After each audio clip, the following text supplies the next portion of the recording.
God. Amen. Thank everybody for coming out. And like you say, I'm just sharing my story of what I've been through for us with my son. First of all, my oldest daughter, she's 25, just turned 25.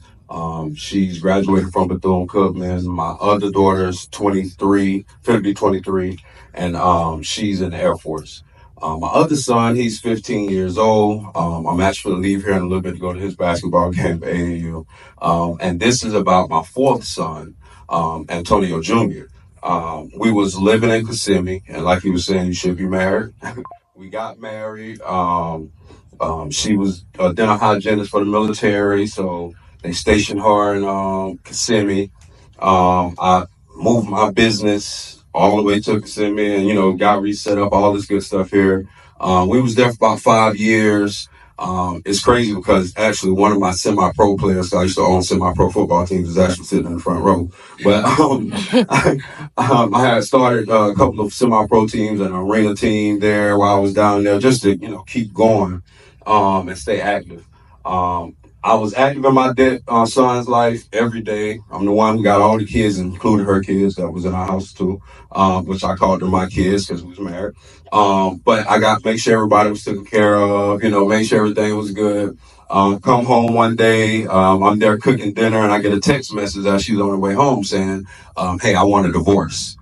That's what the text message said. Just like that. So she comes, of course. I'm very big on communication, so I'm like, okay, let's talk. What's going on? Da da da. Her mind was fully made up, so I just kept beating my brain up, like, what did I do? Because I'm doing everything I'm supposed to do. What did I do? So long story short, 2 years later, because I stayed there, for my kids, because my other daughter, I skipped that. My daughter that's in the Air Force now. When she was 7, I was a single dad to her all the way up until she was grown. That's when I met my youngest son, mom. But my daughter and I, we all, we moved in with them, and we, trying to make things work. But she said 2 years later, I decided, you know what, it's over. Go ahead and move out.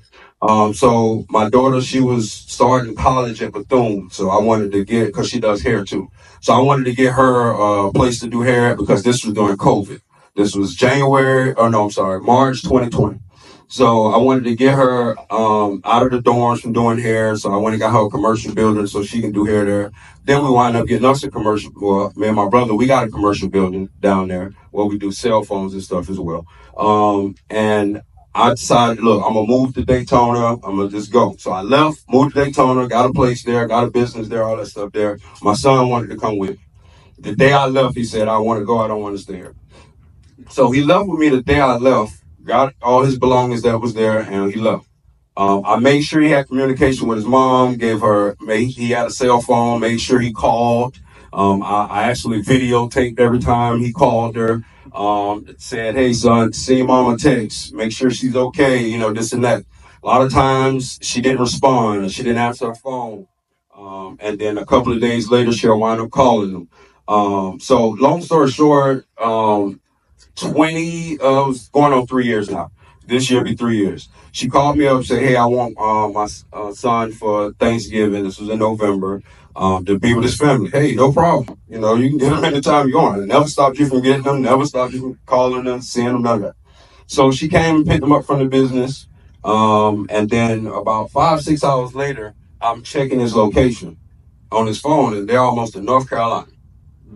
I'm like, whoa. So yeah, I broke at that very moment because I already knew what she was doing. So I haven't seen him since then, going on 3 years. He called me, mind you, I was there from day one with my son, up until that. So right now I'm in the stage of getting my son back. And then she just mentioned the shared time, and she was also talking to me in the back because I am in seek of an attorney now. And she sounds like she's gonna be perfect for that. But she was asking like, why it took me so long, and the thing was the finances. Moving my business from one location to another, having to get another house, having to do this. So we had to move from out of Daytona to get here so we can get close to our other kids. So it was just a whole lot. So now I'm at that point where, hey, let's go get my son. And I'm currently paying $620 a month for his child support. So just fight for your kids, man, no matter how long it take. You know, especially our young men. Yes. Man, y'all got to step up. We got to go get our babies. Fury. I appreciate that. Remember when I said earlier about gender bias?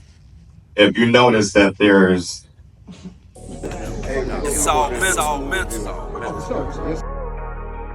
Stay focused. I'm recording this while I'm watching the 2025 inauguration. It's crazy. It's all mental, man. It's all mental. Just breathe. God, I thank you.